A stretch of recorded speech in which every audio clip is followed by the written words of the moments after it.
May I see a show of hands of anyone or all that think they're not paying enough in property taxes? And maybe a show of hands of all those that are wondering how much longer they can hang in there at the current rate and how it's escalating, because I know that's where I fall. And if we do absolutely nothing, it is guaranteed that our current taxes will double in less than 13 years. Since 1991, compounded growth for Austin is at 5.67%, San Francisco only at 5.49%, and the Bay Area at 4.28%. So although the cost of housing in California to buy a house is higher, the compounded growth is actually higher in Austin.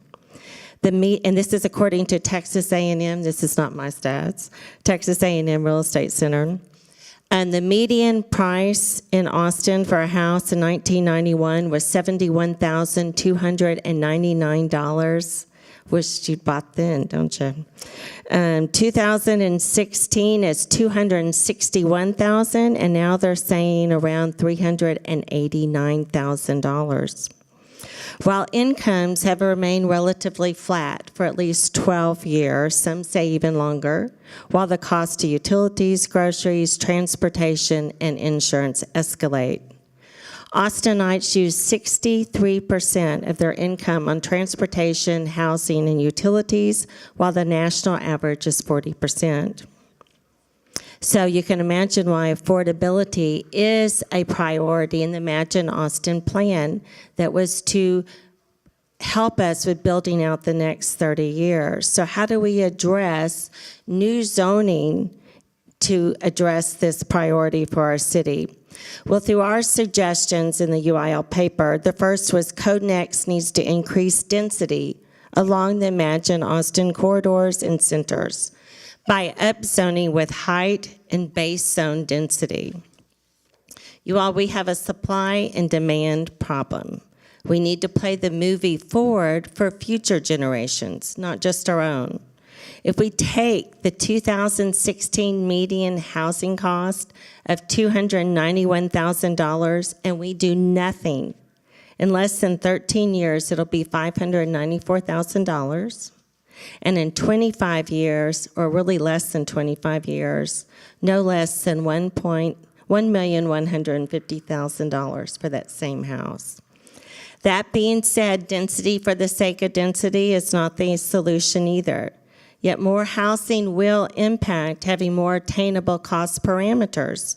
And by doing so, it promotes shared green space, allow for compact and connected communities, which is one of the top 8 priorities in Imagine Austin, and preserve neighborhood character. Our second thought was to reduce overly prescribed regulations and increase flexibility in all zones, including allowance for site conditions. An example, not setting in stone how something is done for all lots. For instance, you take into consideration a large heritage tree sitting in the middle of a lot. Under current code, it's rendered useless, but with flexibility in splitting the lot to build around it. So increased flexibility of land use, shape, scale, and form increases efficiencies of development and increases density delivered on any lot. Enhances environmental protection for site-specific priorities. It creates compact development for areas of town and honors neighborhood setbacks, unit placement, and landscaping. Our third suggestion, written in the white paper, is increased density rights, which obviously is a huge hot button. Create a density bonus that incentivizes density and provide measurable incentive to property owners. This will expedite getting more units per the strategic housing plan adopted by our city council. And keep in mind that we have 48 unit gap for housing. That means we need under $500,000 currently. Yet to have a $200,000 mortgage at 4% requires about $70,000 in household income, with good credit, $63,000. So the median house price, which is about $389,000 currently, requires about $130,000 in household income. So it is a need to create immediate solutions for attainable housing.